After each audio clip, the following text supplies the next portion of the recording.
Good morning and welcome to another edition of Our Town here on 94.9 and 99.1 The River. My name is Darren Swinson. Our Town, as always, brought to you by Decorah Bank and Trust. Coming up a little later on in the program, we're going to recap the Iowa legislative session, which came to a close last week. We'll talk to State Representative Ann Osmundson of Volga and State Representative Mike Bergan of Dorchester. We will also get an update on the efforts of the Lansing RAGBRAI committee. We'll talk to the chair of that committee, Ian Zahren, on this morning's program.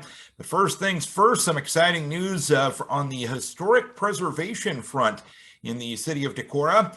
And we will check in first on the program with Mark Muggli. He is the chair of the Decorah Historic Preservation Commission. And that conversation begins the Our Town program, brought to you by Decorah Bank and Trust this morning on 94.9 and 99.1 The River. Having a conversation this morning with Mark Muggli. He is the chair of the Decorah Historic Preservation Commission. And Mark, your organization has basically received some pretty cool news this week that you guys have been working towards for quite some time. Tell us about it. Well, one of the primary works of the Historic Preservation Commission, which is part of a federal and state and local structure, is to place buildings on the National Register.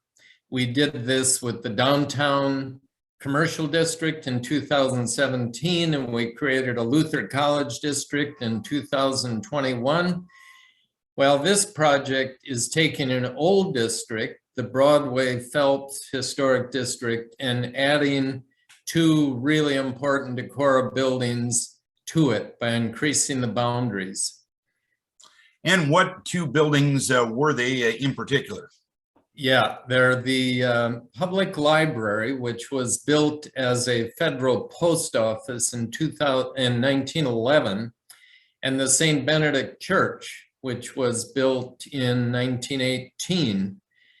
They are both beautiful, distinctive buildings. They're made out of great materials. They've been well preserved. So they deserve to be on the National Register, but we just didn't quite know which was the best way to get them on the register. Explain to our listeners what goes into getting a district established, and is there anything different when you add on to a district as compared to just establish a district? Well, to establish the district, I will save you all of the details of the 4 criteria for significance, 7 aspects of integrity, and 3 levels of significance, but you basically make the case that these are distinctive, well-preserved, historically or architecturally important buildings. And if you're doing a district, you sort of draw the boundaries around where you think those, which buildings should be in the district and which for various reasons aren't. So it's not too different to do a boundary increase. The only problem is they don't super like boundary increases at the state and federal level, because they feel that you originally should have known which buildings go in and which ones shouldn't. And in this case, we're looking back 45 years and recognizing that these two would have been a natural part of the Broadway Phelps process. When you establish a district or add on to a district like you're doing in this case, what does that designation all entail? What does it mean? What does it allow that district to be? Well, the almost joke of this is that it's completely honorific. It's a recognition, but I say it's a joke because everybody in the U.S. uses the term National Register because they recognize it's important. Anytime somebody wants to modify a building, it raises the public awareness of the issues about modifying a building. But the National Register in and of itself does not impose any legal restrictions on what you can do with buildings. And to celebrate this achievement, this recognition, I understand you got something going on next week. Is that correct? We do. On Wednesday, June 8th, we're meeting at 4:30 in the St. Benedict Parish Hall. That's the lower level below the church. And it'll be just a brief program, just a brief description of this process. And mostly it'll be a chance to stand around and visit with each other. We're hoping that representatives of the city and library and St. Benedict, and we hope other building owners and residents from the current Broadway Phelps district will join us, along, of course, the old stalwarts who come to all historic preservation events and are happy to celebrate old buildings well preserved. How long of a process was it to add these couple of buildings to this district? Well, we actually started in late 2016. Okay. We did not work on it continuously. We ran into some roadblocks.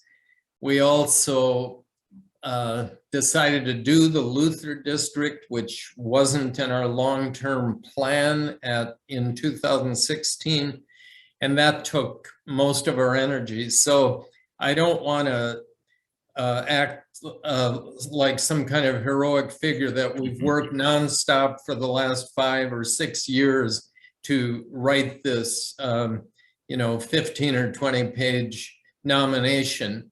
But it's been an on and off process, and it does involve some research, building analysis, historical background, and we're very pleased that this designation has now come through. And I'll ask you about the public library itself. I guess I was not aware, even as a Decorah native, that used to be a federal court or a federal post office. Take us through a little bit of the history of that building. How did it get established as a post office? When did the post office move to its current location? And when did the Decorah Library get established at that location? Yeah, the post office, I won't give you all of the history of the post offices in Decorah because it was in a number of different places in the 19th century.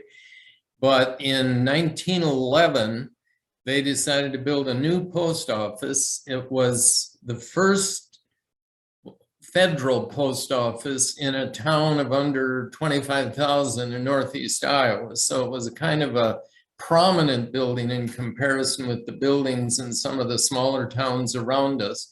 It's designed by the Department of the Treasury architects, and it was both a state-of-the-art building, you might say, but it was also a very beautiful classical building built with limestone and, on a good brick foundation. And it pairs very beautifully with the courthouse. They're both revival buildings facing towards the north. So the post office was there from 1911 until 1964 when they built the new building down right across from City Hall. And that's the point when the library moved in. The library also had been at various places, but just before that, was in the building on the corner of Broadway and Winnebago, where Knox Financial Advisors are now, right on the corner there. That building has changed a lot over the years, but so the library just moved across the street in 1964. And then what is interesting is that in 1996, they wanted more space and they did the stuccoed addition to the east of the library. And that was done very carefully with the library's historic building in mind. It's compatible with it. It doesn't try and imitate it exactly, but it defers to the original. And so that's an important consideration from the National Register's point of view. And And related overall to your historic preservation efforts, and this probably gets into the goal of the Historic Preservation Commission. How important is it to keep this history going, keep documenting this history, and keep these stories going for years to come? How important is that as we look into the future? Well, you did a pretty nice summary there of what the purposes of the Historic Preservation Commission are. That we're supposed to document, recognize, and celebrate historic buildings for the purposes of preserving local culture, developing the local economy, and stimulating interest in history. I'd say that the battle against the loss of the past is always there. It's been happening forever. And of course, we all recognize that there are certain buildings of the past that were badly built, that were badly mauled, that it's not necessarily that important to save, although their histories are important. But for buildings that are well built and are well preserved, it's really important to recognize their historic importance so that people don't make bad mistakes with them when they're proposing new buildings or proposing renovations. Anything else you want to pass on to us regarding your efforts related to historic preservation? I know you're kind of an all-encompassing guy. You're always looking at what to do next. What's next on the docket for the Historic Preservation Commission? Well, I'd say we're in a process of looking around, especially at the districts that have been designated already. The downtown is a precious asset in Decorah. Some of the downtown buildings are under threat. Some of them have been badly remodeled in the last 20 years. And so we're trying to be vigilant about this process of recognizing the key buildings, advocating for their preservation, trying to work with owners and residents to see that to restore and preserve an old building is, from a climate change point of view, highly sustainable. From an historical and cultural point of view, highly admirable. So we're looking especially at the downtown and Luther and Broadway Phelps, trying to make sure that these assets that have been identified will continue to be preserved. And I'll give you one final chance to invite folks to your event coming up next Wednesday to celebrate the most recent addition to the Broadway Phelps Historic District. Yes, it's Wednesday, June 8th, 4:30, St. Benedict Parish Hall at the lower level of below the church. Everyone is welcome. We're going to provide light snacks and treats, and we hope we'll have lots of good conversations and company talking about historic preservation. Mark, always interesting to talk to you. I always learn a few things. And when I talk to you and your career as an educator, you've never stopped on that end of things. Mark, we appreciate you taking the time, and congratulations on the most recent recognition. I know you'll keep doing great things for the city of Decorah. And thank you, Darren, for this opportunity. Mark Muggli joining us, talking about the Decorah Historic Preservation Commission and the most recent additions to the Broadway Phelps Historic District. We are less than 2 months away until the RAGBRAIers will end their 2022 run in Lansing this year, and getting an update on the efforts of RAGBRAI Day in Lansing with the chair of the RAGBRAI committee, Ian Zahren. And Ian, less than 2 months away, I'm sure there's a lot of things to do. I'm sure there's a lot of things that have been done to this point. Give us an update on your committee's progress. Oh, we're doing great, Darren. There's, we just have an incredible team around us.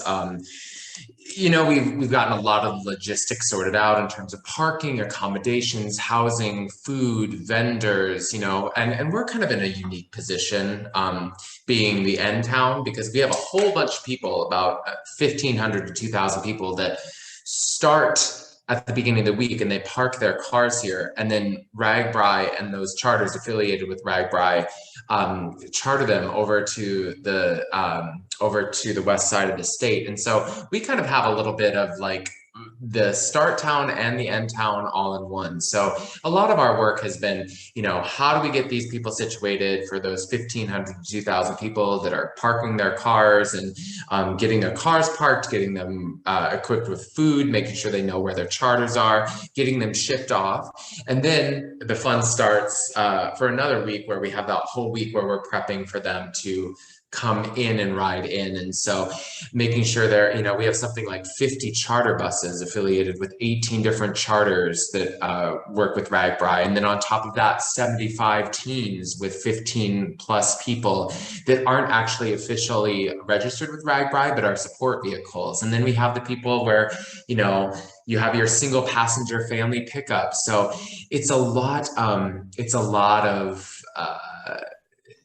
it's just a lot of organization. And, you know, being such a small town and having that kind of influx of people and traffic, it requires a lot of creative problem solving. So that's kind of where we're at. We've got a lot of those logistics sorted out. And now we're really kind of focusing on a lot of those details of, you know, where, what are the riders experiencing as they're coming into town? What are we doing to celebrate their achievement and also make Lansing a very memorable place for them so that they'll want to come back in years to come? Do we know what direction they will be coming into town from? Yes, yeah. So they'll be taking Elon up to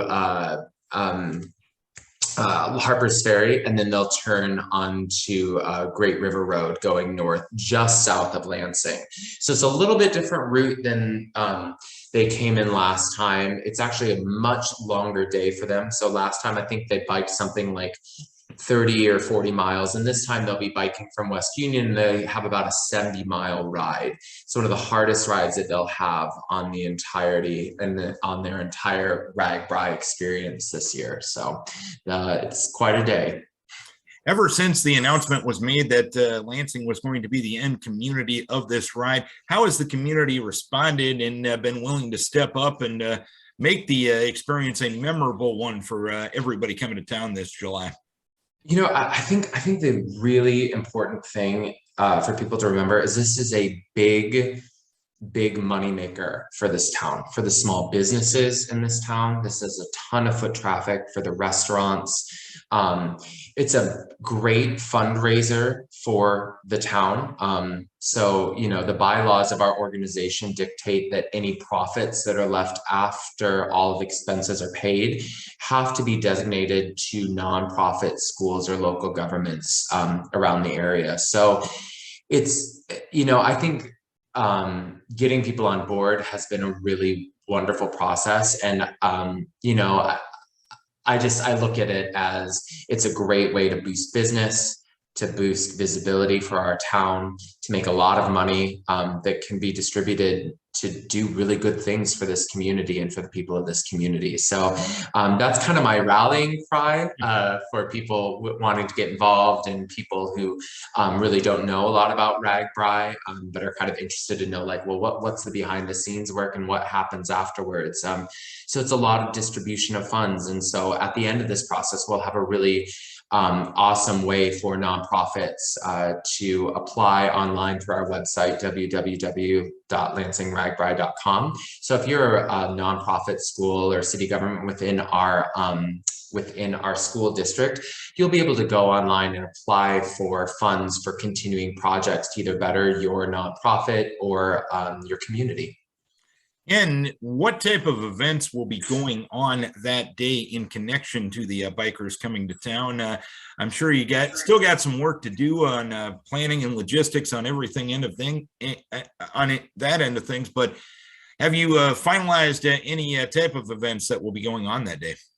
Yeah, so our theme is Pedal to Paradise. We consider Lansing to be its own little piece of paradise here. So we're looking to kind of create a holistic experience of what is paradise. So what does paradise look like, feel like, smell like, taste like when you're in Lansing? And what can you take away from paradise? So we've been working with different nonprofits and local businesses to come up with small things like, I can tell you something that Current Insurance is doing that they're sponsoring. They're putting together little vials of Mississippi sand, so you can take a little piece of paradise with you. The Lutheran Church here in town, Lord Gentry, are slicing up, hundreds of watermelons, so you can have a slice of paradise. So just those kind of things. We'll have some bluegrass bands that'll be playing for entertainment, a beer tent. We also have a really awesome challenge called the Hosmer Challenge, where for those cyclists that haven't quite had their fill with 70 plus miles of biking through our terrain, they'll have the opportunity to race up Mount Hosmer. And we have an online app that will be able to track when you start and when you stop. And so we're looking forward to doing that again as well. So just a lot of little different kind of finishing touches. We have this amazing arch that's being built, so riders will bike through this arch that mists and hoses you down, and we'll have a lot of great food vendors, ice cream. That is kind of luckily where we're at. We're really putting those kind of final touches, or putting into place those final touches of what does paradise look like, smell like, taste like. How do you take a little bit of paradise with you as you leave this town and want to come back here? And I think you bring up a good point. Oftentimes when you visit a community, it's the little things that are the most memorable as compared to anything gigantic and massive. It's those little things like the grains of Mississippi sand that, hey, I'll put this on the shelf, and this is when I went to Lansing in 2022. Exactly. So is there any opportunities for folks to still get involved and help out? If I'm sure there's always ways to do so if they want to. Yeah, absolutely. So I'll make a couple of pitches here. So first of all, you can always go online to our website at LansingRAGBRAI.com to find the most up-to-date information. And that up-to-date information will include things like what's going to be shut down in terms of traffic, where the riders are going to come in. So it'll have our maps put on there. There'll also be opportunities on our website through Google Forms that you can fill out an application to host a rider so that they can stay with you. You can sign up to volunteer. You can sign up to be a vendor still for about another week. So if your business or your nonprofit is interested in selling something for RAGBRAI, you can go online and fill out our vendor application form. And additionally, I'm going to throw out a date here, June 15th, which is a Wednesday. So just in a couple of weeks here at 6 p.m. At the Lansing High School, we're going to be having a RAGBRAI public forum. So the majority of our team, of our committees are going to be there, and I'm going to give a little bit of a overall view of what that week is going to look like for us. And so if you are interested in volunteering, or you just want to hear more about what the plan is and what we're going to be doing, how you want to get involved, if you're a nonprofit or a business group of yours wants to get involved, go ahead and pencil that into your calendar. Again, that's the 15th of June at 6 p.m. at the Lansing High School. And we'll try to get that on the news as well. Anything we're missing, Ian? Anything else you want to pass along, as long as you got the forum? No, that's pretty much it. I mean, we're kind of in the throes of it. I'm a school teacher during the year, so I've been enjoying my whole first week of summer, and I'm starting to really dig into this now as my full-time, 9 to 5 during the day kind of thing. So we're sitting at 9 weeks out, and we're feeling pretty good. And I'm imagining some days it's even longer than 9 to 5 too, right? Yeah. Yep. And that's the beauty of being a director of an organization like this, is that, if I'm ever bored or just tired or I can't handle any more of this, I just switch to one of the other 20 committees, and check in on things there and see how things are going. So a lot of multitasking, but we've got a lot of great people on our team that I'm really thankful for, and a really great community that's been incredibly supportive. So I'm excited to show these riders what an amazing community this is, and for us to really have a wonderful time. Ian, we appreciate the time, appreciate the update, appreciate all the work you and your committee is doing to make Lansing a memorable stop on RAGBRAI 2022. I'm sure we might check in with you once more before the fun begins in the late part of July. Thanks for the time as always, and again, appreciate all the work of you and the committee and your willingness to help out the area. Thank you very much. Ian Zahren from the RAGBRAI Committee. Lansing going to be the final stop on RAGBRAI 2022. Last week, the Iowa legislative session ended for 2022, and here to recap it is State Representative Ann Osmundson of Volga, and an issue that you and I have discussed quite a long time. In fact, really since you got into the legislature, was the bottle bill, and something got accomplished regarding the bottle bill this year. In your mind, were you happy with what lawmakers were able to come up with on that particular issue? Yes, I think the main thing for me was that our redemption centers would be reimbursed at a higher rate, and we were able to accomplish that. Instead of getting a 1 cent reimbursement, they now get a 3 cent reimbursement, which should be very helpful. Grocery stores wanted to get the cans out of their place of business, and so we put in provisions to provide for that. There is a mobile unit that towns can put in, counties or businesses, that'll make it easier for people to recycle. Or redeem, rather. Is this an issue that in your mind, maybe you need to keep looking at to see how basically it's doing, and maybe look at ways to improve it down the road? Or is it something that you maybe have to go and let be for a couple of years and maybe adjust from there? Well, we also did put in a provision for a group of people to study it and come back. I believe it's before the 2026 Legislative Assembly, and give us an idea, how is it working? So it seems like with all legislation, we do have to come back and look at it and tweak it a bit and see if what we did is working. One of the issues that later on in the session that ultimately didn't happen was the issue of school vouchers. I know it's something that Governor Reynolds really wanted, but it did not have the votes to pass, at least in the Iowa House. It did pass the Senate.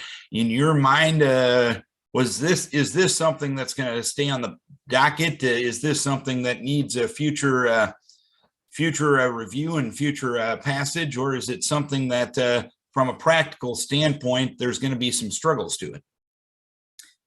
All of the above. Yes, there are struggles with it, but I do think it probably needs to be revisited. We have a whole different school system, I feel like, in rural America. In the cities, they're having more trouble with disregard for parents' rights. How they want to treat their kids, what they want their kids to learn. They have inappropriate books sometimes in their libraries and in their curriculum, and parents have gone to school board meetings and complained, and they've just been disregarded. So there needs to be something done, whether it be parents going in to school board meetings more so, getting on the school board, or there may be things that we need to do on a legislative level. So yes, I do think, we need to keep looking at something. All parents cannot afford to send their kids to private school if they don't feel like their children are getting what they need. Both parents work, don't have the time to homeschool their kids, but let's face it, the majority of kids are going to go to public school, and we want them to be places where parents feel it's safe to send them, where kids aren't losing their innocence by sending them to public school. So yeah, we're going to have to continue to revisit it, whether vouchers or education savings accounts or just revamping our public schools. I'm not sure what the answer is going to be. On this particular issue, seemingly it was an issue that is largely focused on high schools because I know there's public or private options in your neck of the woods and in our neck of the woods regarding elementary schools and regarding preschools and even up to the middle school level. But as far as the high school, the students in your district, it would be at least a 1 hour, one-way transportation to go to a private school inside the state of Iowa. From that perspective alone, is it practical for this to be a reality for folks in your district and for folks in Northeast Iowa and many parts of rural Iowa? No, and that's where I feel like it won't really affect us because we don't have, like you said, the high schools, junior high for people to send their kids to. And people will say, well, it's taking funding away from public schools, but as far as I can see, it is not, because public schools are funded per pupil. If you're not losing pupils, you're not going to have your money taken away from you.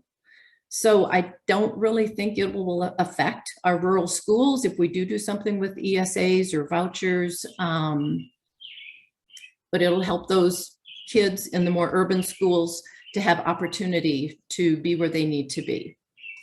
In your mind, what was the best thing you accomplished? Does that make sense? Yes, it does. In your mind, what was the best thing that the legislature got accomplished this year? We did it early, and I think it was really important that we made a change to our tax code. By, I believe it's 2024, the highest tax bracket will be 3.9%. We took away taxing retirement, which should help keep people's residence in the state of Iowa. So the retired people will be giving to nonprofits. They'll be spending their money here. I think it was a really important thing. There was a piece in it for farmers for when they retire, not taxing their retirement income, which could be rent or sales of property. Farmers tend to not put money into a retirement account, but put it into real estate, and then they're taxed on it when they sell it. So we tried to help them out in that respect. I think that was one of the best things we did this year. Was that tax changes as revenue neutral as possible? Because anytime you talk about changes in the tax code, there's concerns on whether or not the state's going to have enough money to continue operating at the level it does into the future. Do you feel that those tax changes were as revenue neutral as possible? Yes, and the fact that we have been collecting more taxes than we've been using, so it wouldn't be neutral, of course, because we have been collecting too much. But the Revenue Estimating Conference has looked at it, and we continue to grow in our state. So we're hoping that it will be all right. And as you know, we can always come back and make adjustments another year. Any disappointments on anything that you didn't accomplish this year? Maybe the fact of businesses being able to require vaccines. We weren't able to come to any agreement on that.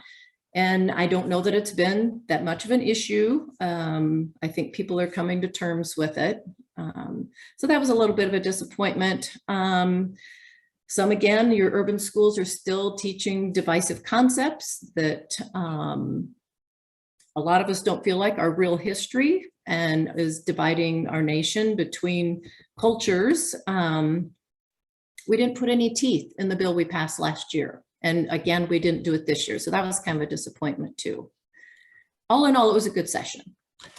Regarding the legislation of issues that are taught in the classroom, where's that dividing line between local control and the state mandating what and how things should be taught? And that is something I'm researching, Darren. there is so much on education in our code, and I've been trying to read it and study it and talk with people. So I really can't answer that question very well right now. But that's why parents need to get involved in their school board, because I think there is a lot of local control in it. But statewide, we do want our kids to have a good, solid education, understand history. We want to encourage cultures to get along with each other, not make it divisive. And I think that's probably a state issue. So how to do that in a good way that doesn't take away local control. But ultimately, wouldn't it be best if parents got more involved and made those decisions at the local level so you don't have to? I would love it. Yes. Okay. As you look to the interim, as you look to next legislative session, what, as of this moment, tops the to-do list? What tops the interim to-do list for lawmakers in your mind? Oh, let's see. Always working on mental health. I think we did last session a pretty good job of shifting mental health funding from the county to the state. Whether there is still enough money in it, I'm not sure. Always working on childcare. I think we did a few good pieces to help alleviate childcare issues this year. Like you said, the school issue, we'll continue to work on that. Let me see, I probably have a whole list in a book of things I wanted to work on this summer, and they're not coming to the top of my head right now, but always getting out and talking to people and seeing what are issues in our area. And final question for you as you look ahead to next year. Obviously, economy is different than it was and different than it has been over the last few years. You got gas over $4 a gallon. You got inflation at the highest rate in 40 years. How much of a potential headache could that have on the state budget when you go back to work in January? I know. I don't know how much of an impact that will have. You know, when the Revenue Estimated Conference was looking at things, we were buzzing along doing really well. But in the meantime, yes, gas has really increased. Our groceries have increased in prices. You know, like I said, we'll have to re-examine and look and see. It's nice to have eyes looking at the budget several times a year and giving us an estimate and letting us know where we're at.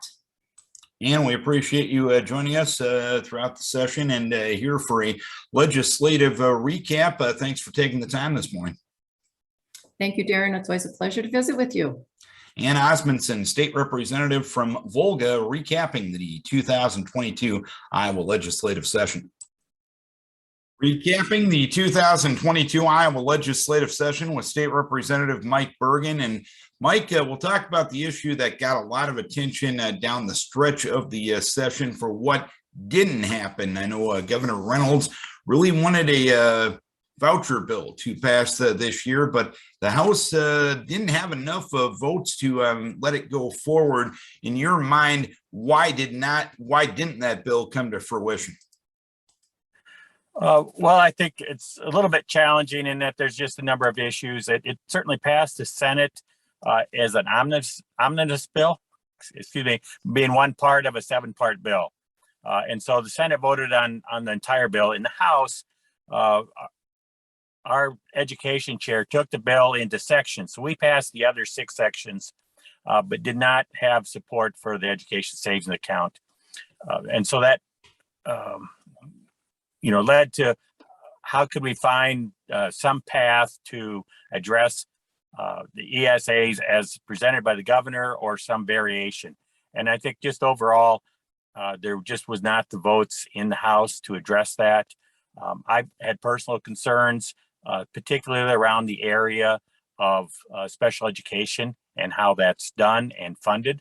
While we would allow children with IEPs to access the private schools, there's still an obligation on the public school to support that special education component. And I know related to this bill, I know there's options at the elementary and middle school levels of private schools in our area, as well as homeschooling is always an option for folks. But if you look at a private high school within the state of Iowa, folks in your district would have to travel at least an hour and a half one way to go to one. And that's the case in a lot of rural areas in the state of Iowa.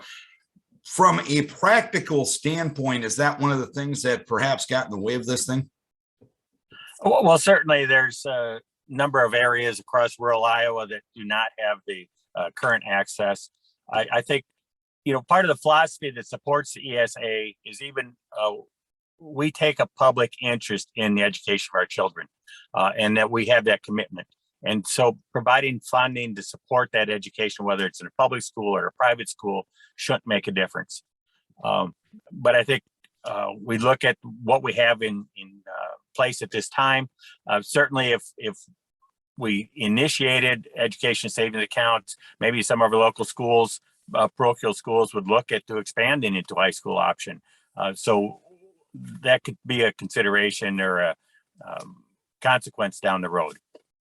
Is this going to still be discussed down the road? Do you expect it to come up in every session from now on? Well, we've had variations in the past sessions, and the governor has indicated that this is a priority for her, and that we'll continue to see that in the future.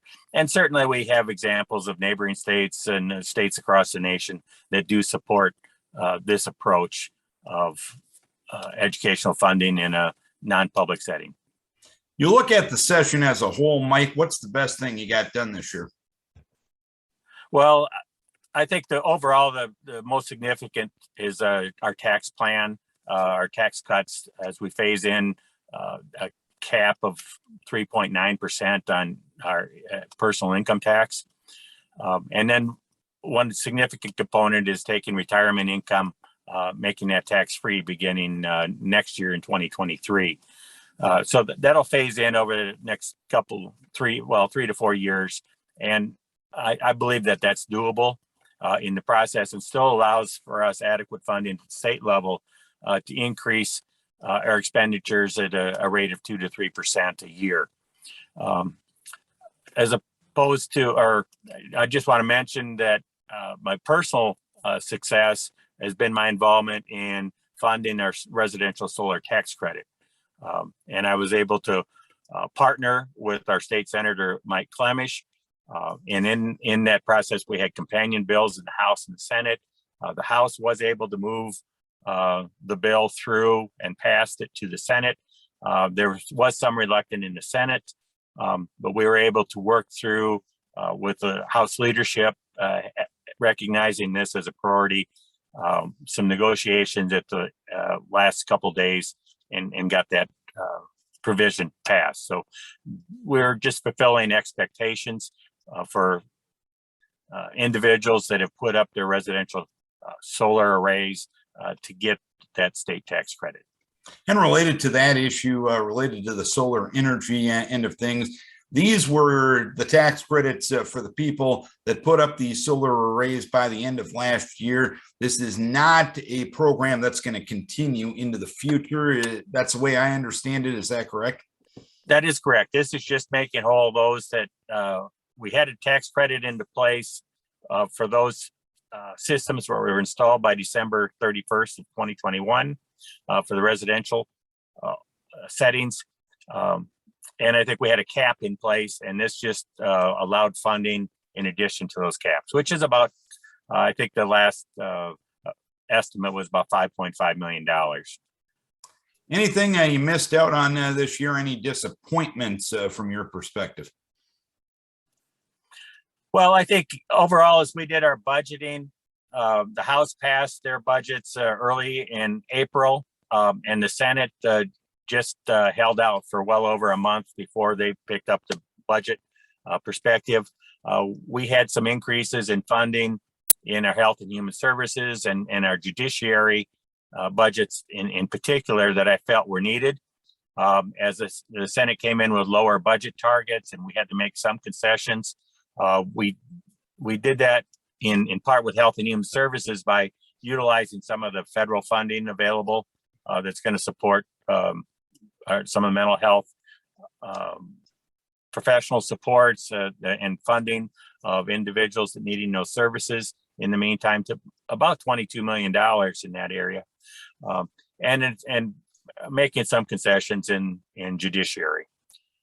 And related to dealing with matters and funding things through federal funding, that's often one-time sources of funding, and it's not sustainable funding moving forward. Does that present a challenge at times when you're using one-time sources to kind of fill some of the areas you just discussed? Sure, it does. And as we go forward and look at next year's budget, there's $22 million essentially built in that we're going to have to make up with state dollars, and then look at some additional increases. We look at whether it's Medicaid or health services, that's increasing at sometimes 6% inflation rate over the years, where others areas we've had little increase. And we're going to see pressures going forward on the cost of services across the budget from some of the inflationary pressures we're seeing this year. I think it's one other area comment would be that I'd like to just talk about briefly is a broadband investment.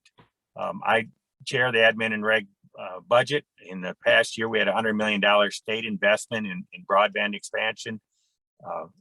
We've seen $200 million go out in a federal funding go out this calendar year.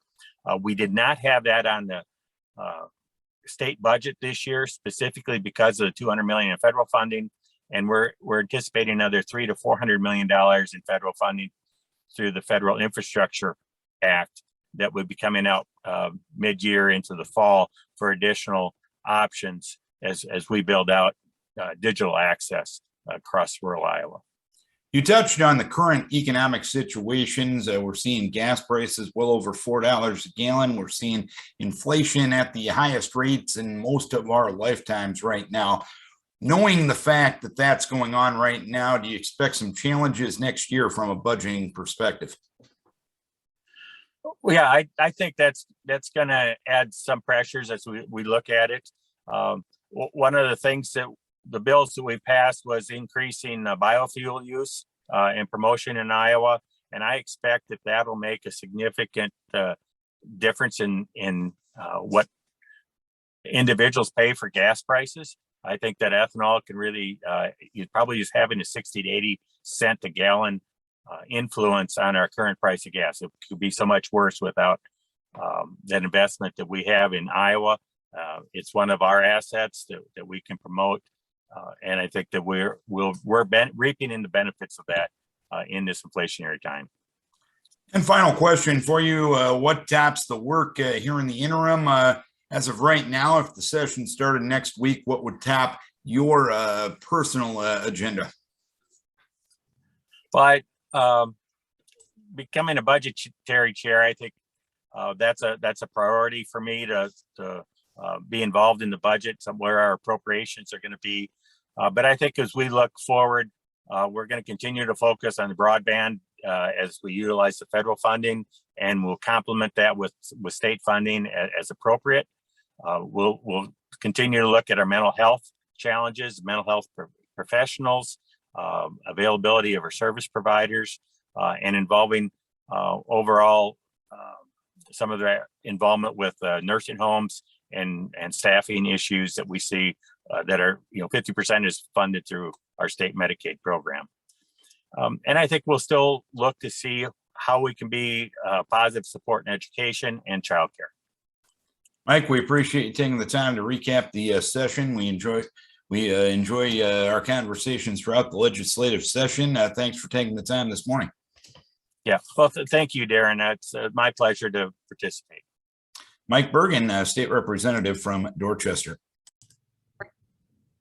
A big thank you to our guest on the program this morning. We want to thank Mark Muggli. He is the chair of the Decorah Historic Preservation Commission. We also want to thank Ian Zahren, the chair of the Lansing RAGBRAI Committee, and State Representatives Mike Bergan and Ann Osmundson for recapping the 2022 Iowa legislative session with us this morning. Don't forget, we put these shows up on YouTube. We understand we Can't always have you by the radio or by a streaming device at 9 o'clock on a Thursday morning, but we want to get the content. Want to get the conversations we get to have with interesting people out to you on your schedule. So we link the YouTube connections to all of our LA Communications Facebook pages. And by the way, just if you want to search YouTube, 6-2 Our Town program, that's a great way to get it too. So Our Town is available on YouTube, and we thank you and we invite you to join us on that end of things. Our thanks to our guest, our thanks to our fine sponsor, Decorah Bank and Trust, and most importantly, we thank you for tuning in, for logging on, or for watching Our Town on 94.9 and 99.1 The River.